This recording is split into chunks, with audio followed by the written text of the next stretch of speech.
Bobby Clark, U.S. Navy. Bobby is a member at Christ Church.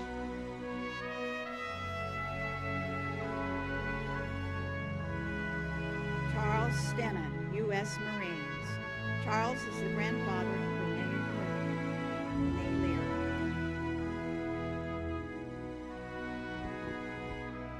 Hiram Hardin, U.S. Army. Hiram is the father of John Hardin.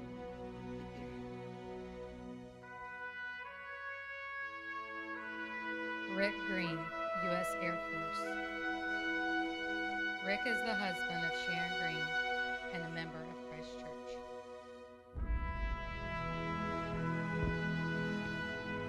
James Rowland, U.S. Army. James is the father of Terry Adamson and Randy Rowland.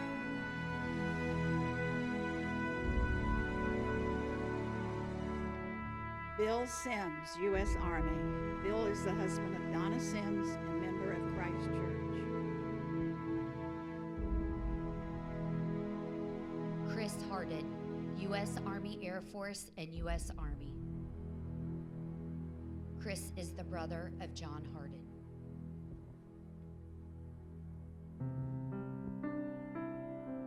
Billy Perkins, U.S. Army. Billy is the brother to Betty Selch. James Langdon, U.S. Navy. Jim is the brother of Jerry Conway, Jan Leach, and Gail Feldman.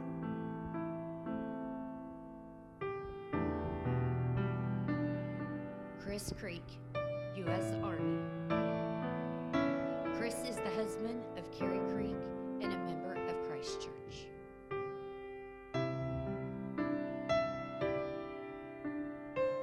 Sean Harris, U.S. Marines, Air National Guard, and U.S. Air Force. Sean is the husband of Amy Harris and member of Christ Church.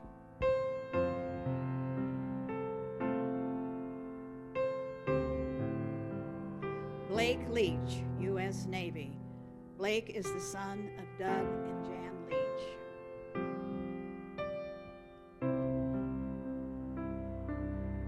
Travis Hardwick, U.S. Navy. Travis is the husband of Lisa Hardwick and a member of Christ Church. George Garment, U.S. Army. George is the father of Anita Miller. Ralph Price, Army Air Corps. Ralph is the father of Brenda Godey and Carol Wolverine, and former member of Christ Church. Sarah Subaru, U.S. Army. Sarah is the daughter of Chris and Carrie Creek.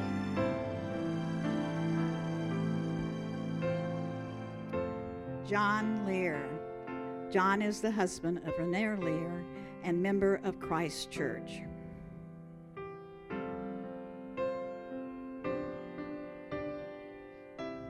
Ernest Moore, U.S. Army.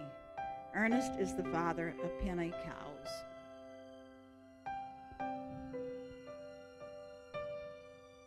Harry Mitchell, Army Air Corps. Harry is the father of Polly Landis. David Bryant, U.S. Army. David is the uncle of Renee Lear.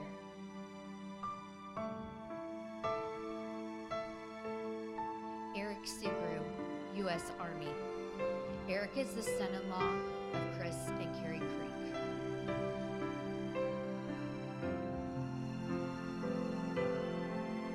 Jacob Harris, U.S. Marines.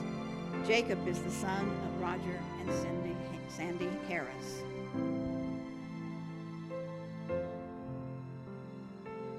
Larry King, U.S. Army.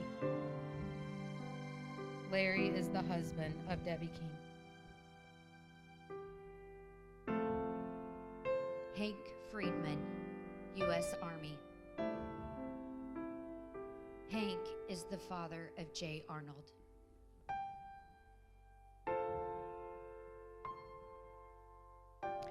Derek Russell, U.S. Marines. Derek is the nephew of David and Amy Russell and member of Christ Church. Laddie Lesnick, U.S. Marines. Laddie is the grandfather of Renee Lear. Alex Tomlinson, U.S. Marines. Alex is the husband of Katie Estes Tomlinson, son of Shelley Tomlinson, and grandson of Tom and Judy Holznick, and member of Christ Church.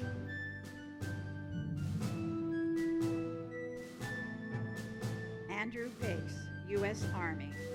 Andy is the son of Brian and Rachel Pace. Nicholas Conover, U.S. Air Force. Nick is the son of Arlene Conover and brother of Angela and Morris Mott. Roger Harris, U.S. Air Force. Roger is the husband of Sandy Harris and a member of Christ Church. Bill Clee, U.S. Army. Bill is a member of Christ Church and a friend to all.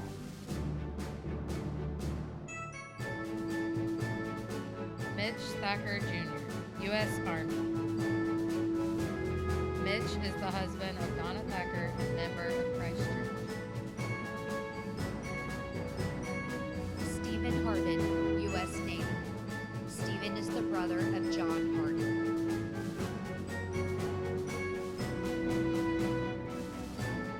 John Heverin Sr., U.S. Army. John is the father of Sarah Neiman. William Cowles, U.S. Air Force. William is the father of Craig Cowles. Samantha Harris, U.S. Army and U.S. Marines. Samantha is the daughter of Sean and Amy Harris.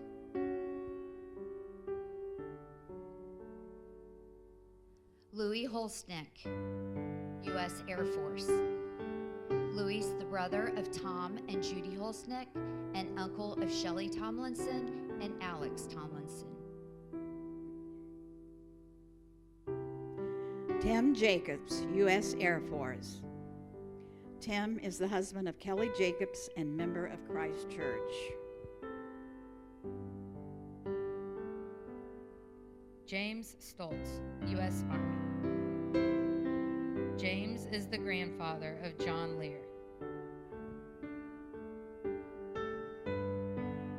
Craig Cowles, U.S. Army.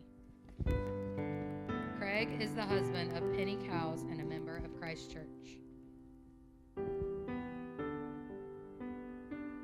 Brianna Pace, U.S. Army. Brianna is the daughter of Brian and Rachel Pace.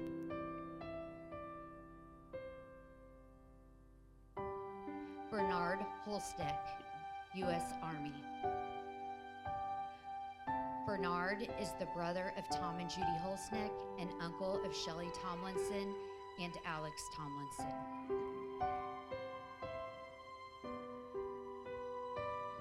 Cecil Langdon. Cecil is the father of Jerry Conway, Jan Leach, and Gail Feldman.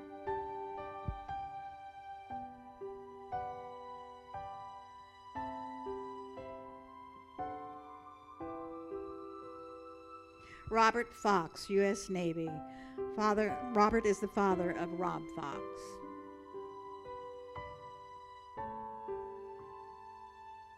Bradley McLaughlin, U.S. Marines. Bradley is the son of Terry Adamson.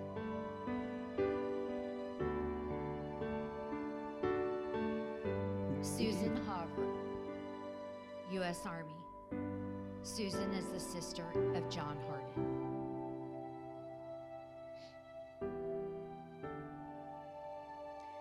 William Eisenberg, U.S. Marines. Bill is the husband of Linda Eisenberg and member of Christ Church.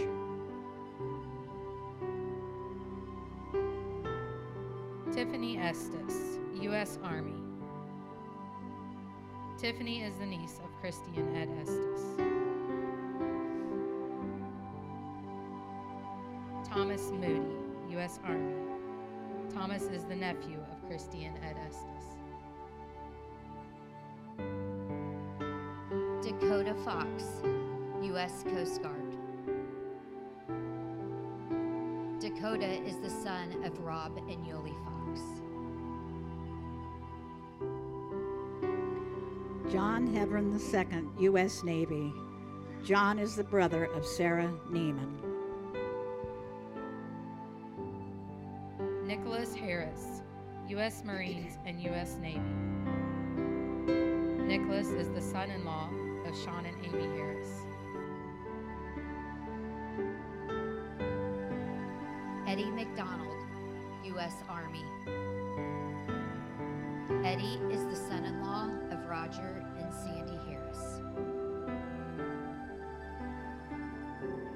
Randy Sims, U.S. Air Force. Randy is the husband of Linda Sims and the father to Travis Sims, and also brother to Bill Sims and a member of Christ Church.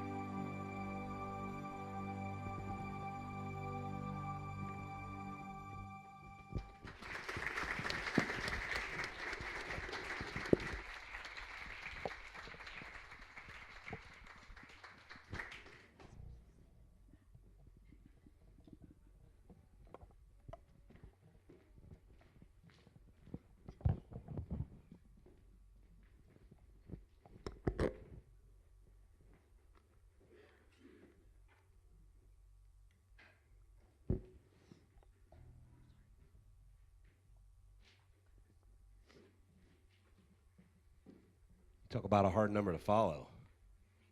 I'm just glad I don't have to sing it. Yeah. This is a little song that we like to do in OCW in honor of our veterans. So really powerful words, and hope you enjoy it.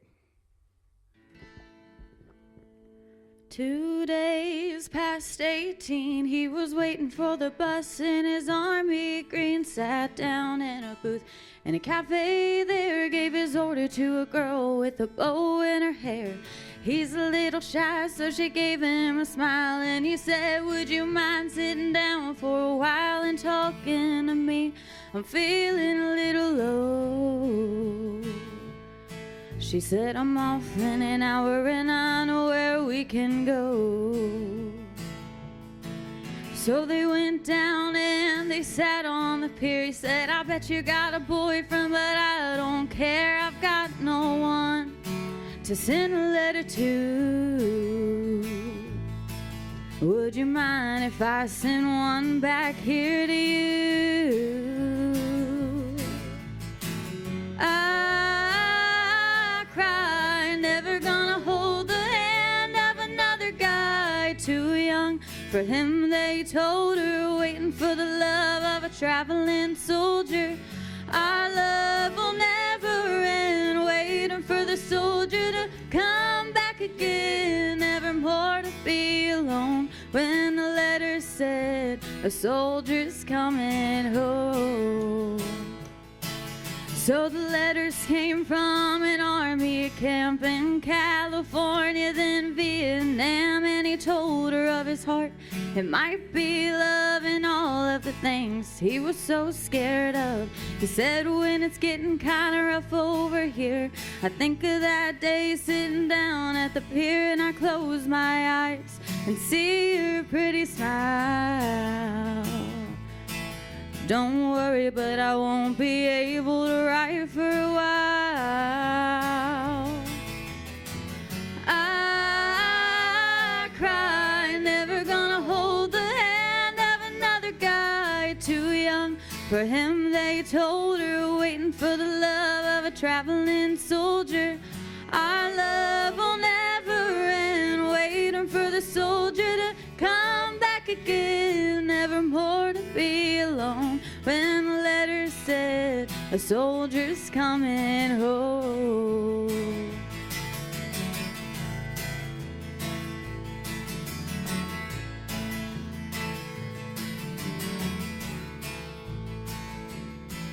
One Friday night at a football game, the Lord's Prayer said and the anthem sang. A man said, "Folks, would you bow your heads for a listed local Vietnam dead?"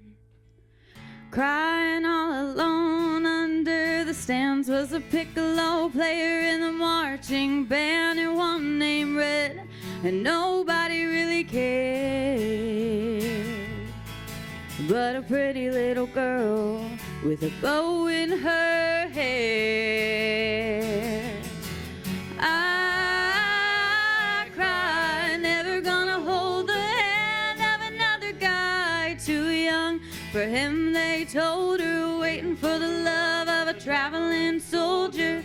Our love will never end, waiting for the soldier to come back again, never more to be alone. When the letter said a soldier's coming, I cried, never gonna hold the hand of another guy too young for him, they told her, waiting for the love of a traveling soldier.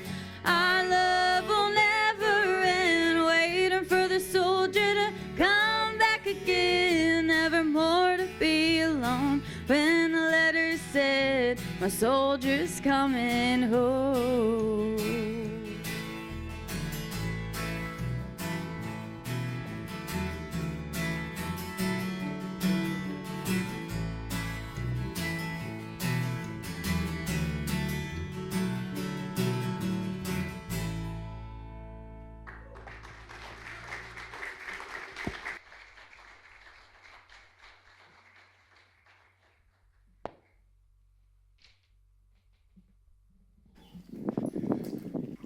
Thank you, Katie, Chris, and Mitch. Thank you, guys. And Lady. Thank you. Thanks, Chris. Thank you. You're a help and a blessing. Well, thank you for that Veterans Honor. I would like to do this before I get into the message. All of you veterans that we honor today that's with us, would you please stand up so we can honor you in person today, please?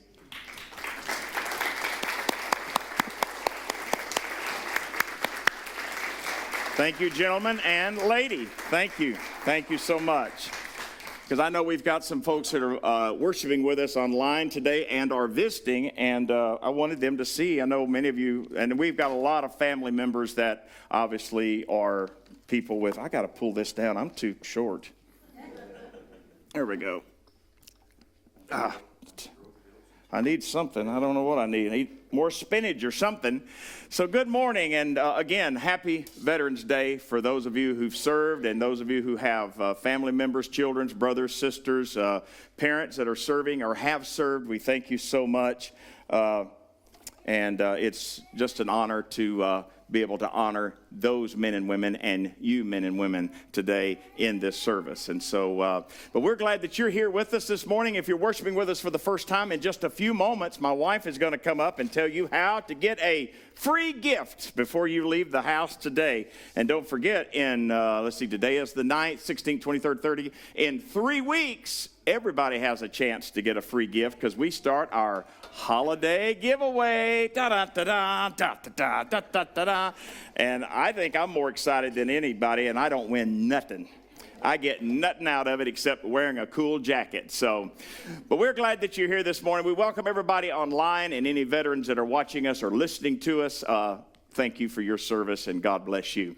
Well, we are in our series called Gather at the Table. We started it last week, and it's online. If you want to check it out, it's there. And last week, in our first series, we're looking at different tables. Let me just give you a little recap. We're looking at tables because this is Thanksgiving month and everybody's mind starts thinking about tables. Where am I going to eat out on Thursday, the Thanksgiving Thursday? What are we going to have? Who are we going to invite? Who are we not going to invite? You know, do we got to really invite them? And so we start. You want me to get that for you? What was that? Is that your boom box? You want me to fix it? All right, I don't want to tear it up. I'm not paying for that now. Okay. I don't mind doing it. When I used to travel on the road, I can't tell you how many times I would set my guitar down, start introducing my sermon, and my guitar just fall over. So it happens. But we're talking about, meeting at the table in the month of November. And so we're looking in the places in the Bible where miraculous things happen gathered around a table where people gathered. Now, last week we really didn't have a actual table. It was in the wilderness. That was where the table was spread there. Jesus and all the thousands of people that he fed. And in last week's message, we was taught about how God took a little boy's lunch, and it was just minimal. It was just a minuscule amount. And he met the needs of thousands of people, and they took home leftovers. And we found that the God we serve, part of his character is Jehovah Jireh. And there's 7 names in the Old Testament that describes God's character: Jehovah Sitkanu, Jehovah Rapha, the healer, the righteous one. But we looked last week at Jehovah Jireh and how God can take what little you have, whatever it is, if it's your talent, your time, your resources, your energy, your calendar. And Lord, I don't have very much, but what I have, I'm going to give to you, and I'm going to watch you, God, multiply it to not only bless my life, but make me a blessing to others. Now, this morning, though, we're going to move from the table of provision to the table of grace. Because, see, frankly, the only reason any of us ever get to sit at God's table is grace. Not our goodness, not our record of good things, or that the good things outweighed the bad things, or the records of the deeds that we've done for the Lord. Nothing like that. Not our reputation. Only by grace. And many years ago, as a young pastor, I heard this acronym given: grace is simply God's riches at Christ's expense. We only get to sit at God's table because of his grace. Just grace. Nothing else. Not grace in church membership, not grace in church attendance, not grace in reading the word, not grace in prayer. We do all of these things, and we're going to find this out in this man's life today, not because we're trying to get up with God. God's already brought us up with him through grace. We do it because we get to. We get to come to church. We get to read the word. We get to pray because we're already got a place at the table, and the more we do this, the more we enjoy sitting at the table. Now, one of the things the Lord uses with as most of you know, you've been here, most of you have been here a long time now. You're kind of getting settled in with us here. And God speaks to me he uses things in unusual ways to get messages across. And so, as I was praying about this message last Sunday, because when I go home, I start thinking, okay, this is where we're headed next Sunday. Now, Lord, how am I going to bring this about? And the Lord took me back to Rural Route 3, Box 395, Union, Mississippi, where my grandpa lived. And because of my lifestyle, growing up with all the 13 stepdaddies, sometimes I'd go live with my grandpa just to get out of that war zone called a home. And I loved it down there. That was my home. Today, when I think of home, I think of that little acre that my grandpa got being a sharecropper. It was given to him for his years of service. I think of there. The house is gone, but there's still some trailer. It doesn't belong to our family. My brother sold it, but that's another story. But anyway, it doesn't belong to anybody now. But when I go back down there to play music or to preach or to whatever, I always go by because that's home. That's where I learned to ride bicycles. That's where I played hours in the red dirt down there. That's home to me. It's where my grandpa and grandma lived. My aunts lived there on that property. I grew up there. That's where I call my growing up spot. I lived in lots of places, but that's home. And one of the things I remember, it's what now, I don't know if we have them here. I'm sure we do, Jay, and some of you builders could tell us, Ed.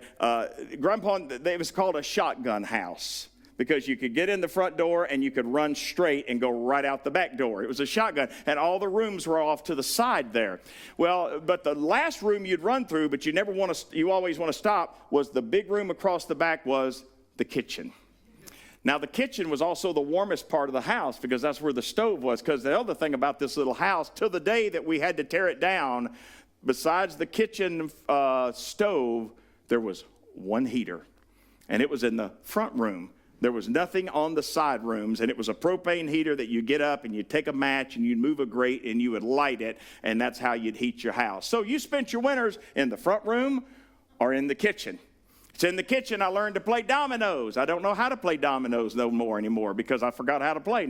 Nobody. I got up here and I got stationed at all the different IFD places or wherever we was at where I met John. They want to play euchre. I'm like, man, I don't know nothing about no euchre, you know. And they try to teach you, but then about the time they teach you, tones go off. Then you leave, and the time you come back 15 hours later, I've done forgot how to play. You guys just play. I'm going to go watch TV. I'm not going to do this. But here's the point I want to make. As we would gather there at that table, my grandpa, B.H. Warren, without exception, and I ate many, many meals until the day he went to heaven, no meal was ever started without grace. He always said grace. He said the blessing. He said the prayer. It was the first time that I remember ever hearing anybody, because I grew up with that, so I was always used to it. So when I became a believer, it was real easy for me to follow suit. I didn't until I was a believer, but once I became a believer, I followed his example. I began to thank God for the food that I would receive. And here's the thing. If you had a grandpa or a dad or a mom or an auntie or a grandma like that, here's the thing. You know that when he said grace, it wasn't going to be short. He was going to thank God for the food, for the farmers, because he had been a sharecropper. He was going to thank the ones who helped produce it in the land, and thank God for the rain, and thank God for the good soil, and thank God for the fertilizer man that gave him the right mixture this year, and thank God for the seed company. He'd thank God. And then, now we've got it out of the field into the house. Now we've got to thank God for the hands that prepared it. And no matter how many people prepared it, we got to name them all. And then sometimes, if it was Sunday, we'd heard about, well, now we're going to talk about the missionaries just a little bit, talk about the missionaries and talk about that preacher and talk about the church. And you're just sitting there and you're very patient, because as the more he's praying, the colder the food is getting, at least in your mind. It still was good. Because here's the thing, grace always came before the meal. That's just the way it was. Before we receive, we always acknowledge the giver. It's a good practice. Before we receive any good thing from God, let's acknowledge the giver. Let's acknowledge the giver of every good gift. Well, in Luke chapter 19 is where we're going to spend our time this morning. If you want to turn over there, it'll also be on the screen. We see a very different kind of grace being said. It's not really in verbal, it's not being spoken, it's being acted out. It's someone extending the gift of grace to a man who didn't deserve it. I'm going to begin reading in verse 1 of Luke 19. We're going to read down to verse 10. And I'm reading from the New Living Translation. You read whatever version helps you understand it. The Bible. Jesus said, in Luke 19, the word says, Jesus entered Jericho and made his way through the town. And there was a man there named Zacchaeus. He was the chief tax collector in the region, and he had become very rich. He tried to get a look at Jesus, but he was too short to see over the crowd. I can relate. I get it. So he ran ahead and climbed a sycamore fig tree beside the road, for Jesus was going to pass that way.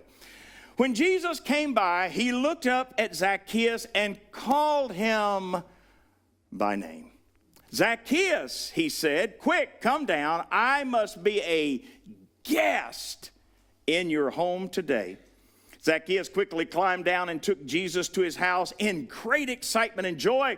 But the people were displeased. There's always somebody in the crowd, isn't there?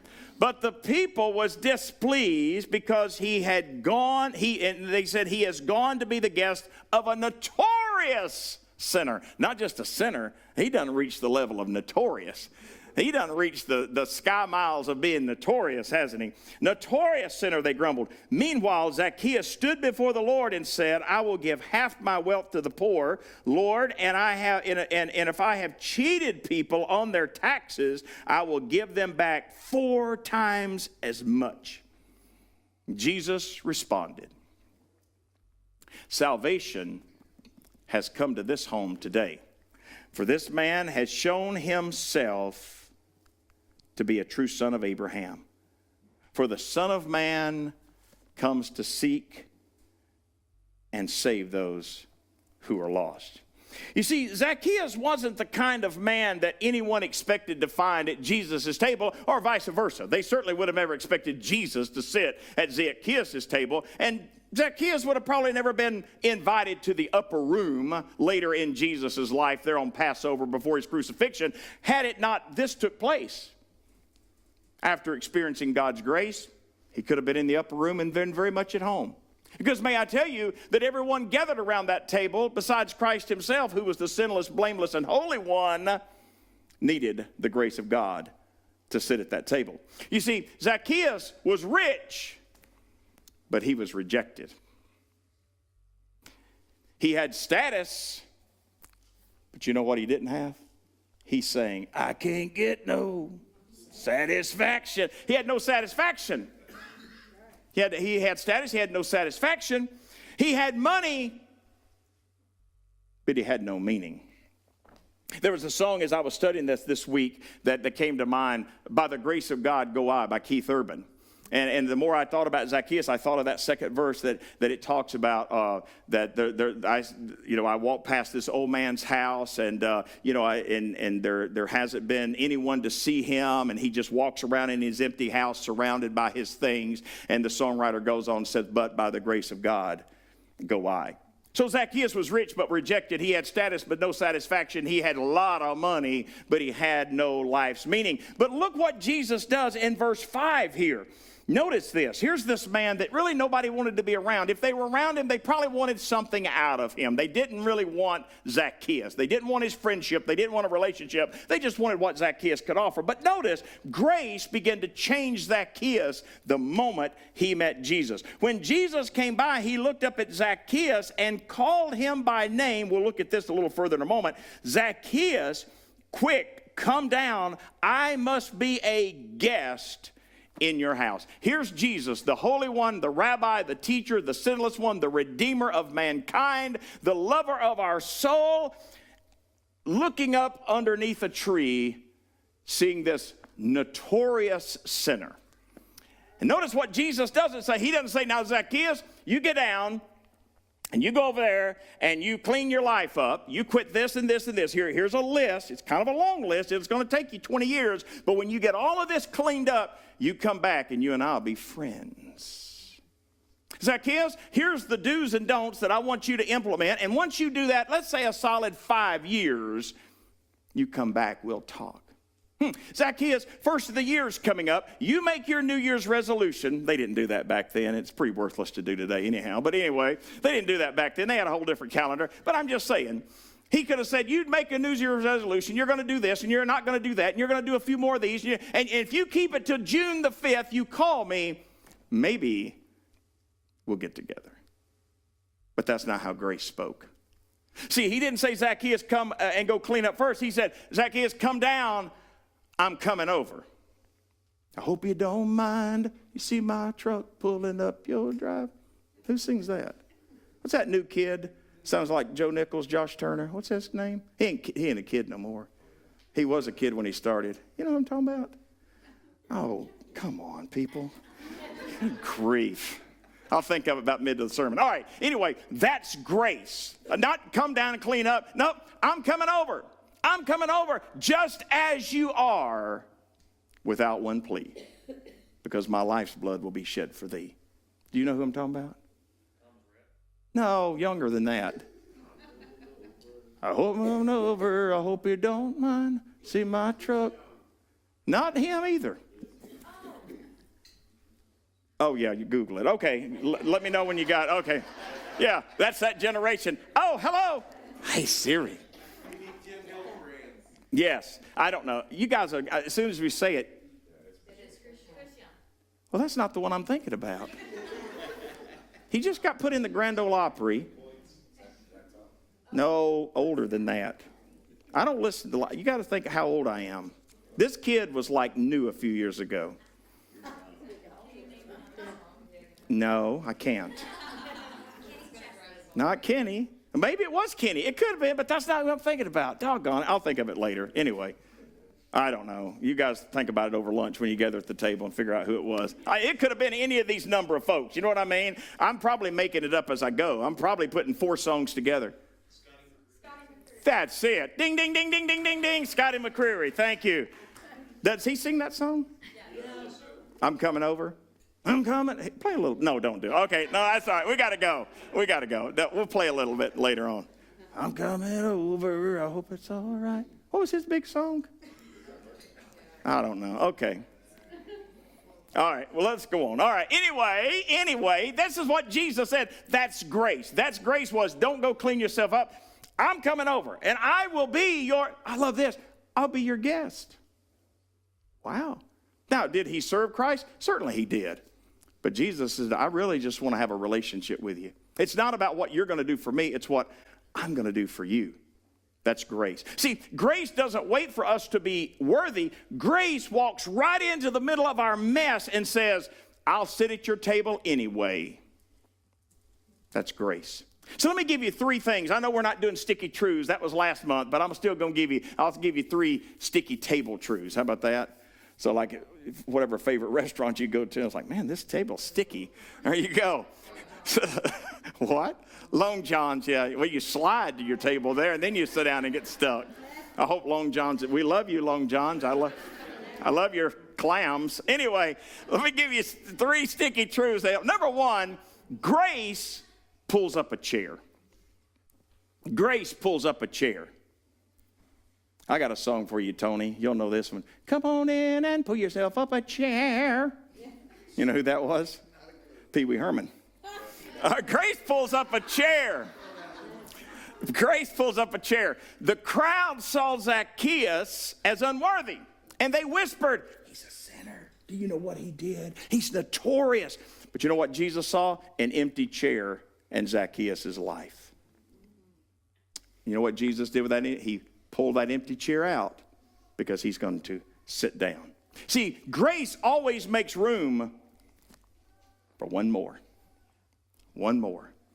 You know, years ago in the little country church I had in Mississippi, one of the favorite ending hymns that we used to sing is, there's room at the cross for you, there's room at the cross for you. Though millions have come, there's still room for one. There's room at the cross for you. Romans chapter 5 verse 8 tells us like this, but God showed his great love. If you're a notorious sinner, let me introduce somebody who has a great love. Greater is bigger than notorious. You said, how do you know? Because I just said it. I don't know if that's really true, but I believe it is. God showed his great love for us by sending Christ to die for us when we were still sinners, when we were still separated, when we were still had no regard for God or his plan for our life. Christ died for us. That's the story of Zacchaeus. That's the story of every one of us. While we were sinners, Jesus came looking for us. You see, religion has always said this, change, and when you change, then you can come in.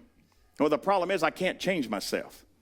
The Bible says that the leopard can't change his spots. It's my nature. It's who I am. So therefore, my nature has to be changed, and I can't change my nature, so I've got to have somebody that can take this old nature out of me and put his divine nature in me. And 2 Peter says God does exactly that. See, religion says change, and then you can come in. Grace says come in, and I'll change you. It's much like what Jesus said when he walked out there, and all those guys were fishing, and Jesus was gathering up those to go out and begin to spread the good news of the gospel. And they'd been fishing for years, but not for men. They'd been fishing for fish. And Jesus said, follow me. I'll make you fishers of men. He didn't say, go and figure out how to do this, then come on, because I don't want to spend the time with you. No, follow me, I'll teach you, I'll instruct you, I will help you, I will train you, I will make you fishers of men. So number 1, sticky truth, grace pulls up a chair. Number 2, grace sees past the label. Now, we read here in Luke 19 that he was a notorious sinner. Zacchaeus was a notorious sinner. He was considered a thief. He was good because he said it. If I've stole anything, well, he made some reimbursements right there. He made some paybacks because he said, I will give half my wealth, and if I've cheated people. Well, he had. That's why everybody didn't like him. He said, if I'd cheated people, that was his spirit speaking. I mean, he was under conviction, and he said, I'll give half mine to the poor. There had been many times he'd walked by and never helped anybody. I've cheated people. I'm going to make it right. Zacchaeus was known as a thief. He was known as a traitor. He was known as a tax collector, but grace sees past the label. And notice what Jesus says there in verse 5. He called him by name. He didn't say, hey you. Hey youans. Some folks talk like that. Down south we say, hey y'all. Watch this. Famous last words. And then there's ambulances, and it's ugly at that point. You know what? I took a page out of Travis's book. I decided I was going to start doing all that bicycling like he did, hundreds of miles. And I bicycled 4 miles the other day, Randy, and I met 4 new people. I met 2 paramedics, a nurse, and a cardiologist, all from just pedaling across Plainfield. It's pretty good, right? Thanks for encouraging me, Travis. I appreciate it. I got new friends now. You're a blessing to me. You see, You can't receive grace if you keep living your label. You know, you have heard, I came from a dysfunctional family, 13 stepdaddies, 12 schools, all this mess. It would have been easy for me to live up to the label. His mama, blah, blah, blah, and lives across the tribe, blah, blah, blah, blah, blah. But you see, when I went to that church and that pastor began to introduce me to Jesus, I didn't hear this. I didn't hear stepson. I didn't hear this. I didn't hear this. I heard Morris. I heard the Holy Spirit drawing me to salvation. Because you see, I could never have received grace if I kept living by my labels. Jesus sees past what others say about us and speaks directly not only to who you are, but to who you're becoming. See, 2 Corinthians 5:17 said, if any man be in Christ, he is a new creature. The old things are passed away, and everything becomes new. And the Greek says, and continues to become new. And that's what Jesus does. When he calls you into that relationship, he's talking to you personally, not just to who you are right now, but to who you are becoming. And his grace turns Zacchaeus' shame into salvation. Third and finally, grace pulls up a chair. Grace sees past the label. Grace transforms the table. See, there's something about it when grace is being served, that table is transformed. When grace shows up, the whole atmosphere of Zacchaeus' life changed. Notice there in verse 8, meanwhile Zacchaeus stood before the Lord and said, I will give half my wealth to the poor, Lord, and if I have cheated people in their taxes, I'll give them back 4 times as much. Now, when Zacchaeus got up that morning, he wasn't thinking about that. That was not on his to-do list. He was probably figuring out how many more people can I rob from, how much more money can I make, how much more status can I get, how much more, can I continue to live the way I did. But something changed. Grace gathered at the table, and when it did, the table was transformed. See, Zacchaeus didn't do this, as I mentioned before, now to earn grace. He had already had grace. He had grace sitting at the table. Today, I will be your guest in your household. Grace was already there. But because grace began to work, it changed Zacchaeus. The old slave trader wrote this song, Amazing Grace, how sweet the sound. And he wrote it to the tune of a pub melody that he had heard in drinking pub beer, whatever he was drinking at the pub. I don't know, ale 8. Not ale 8. Not ale 8. Says, I got some in my fridge right now. Got it down in Kentucky last week. No. But yeah, when Newton wrote that, he had been a slave trader, and the only melody he knew was the one that was played in the tavern. So when he began to write, Amazing Grace, how sweet the sound that saved a wretch like me. I once was lost, but now I'm found. Was blind, but now I see. You see, Zacchaeus didn't do these things to earn grace. He did it because he had already received grace. See, grace changes how we see people. Grace changes how we use our resources. Grace changes simply how we live our life. Remember I told you earlier that grace sitting at the table is not balanced on, how many, Sunday school pens. Remember when you went to the old church and if you went to Sunday school all year long, you get a little Sunday school pen, They're dandy little pens to have, but it ain't going to get you into heaven. But here's the thing. When you become a believer, you wanted to go there because you wanted to learn about the Lord. You wanted to be with God's people. You didn't do these things because you had to. You did them because now you wanted to and you got to. Grace changed how you live. So let me wrap up by telling you this. Jesus today is still saying, I must stay at your house. There's not a house, there's not a person represented in this room or online that I'm talking to that Jesus doesn't want to come be your guest. And as he sits down at your table and you begin to hear the words that he speaks and you begin to listen to what he's speaking to your heart, some things begin to happen. You begin to get past all these labels and you begin to see yourself with a new name, child of God, redeemed one, believer, follower of Christ, disciple. You begin to see your life in a whole new way. And then you begin to live your life in a whole new way. Well, I'm a follower of Christ. I'm going to do this. I want to do this for the glory of God. I want my life to count for Jesus Christ. When Jesus said, I must stay at your house, it wasn't random. It was Zacchaeus' destiny. Today, as you've gathered here in this church or you're tuning in online, this is part of your destiny. Jesus said, Zacchaeus, I'm going to choose your table. And not only am I going to choose your table, I'm going to change your table. And Jesus is saying that same thing to us today. He's saying it to the brokenhearted, to the overlooked, to the outcast, to the sinner, to the seeker.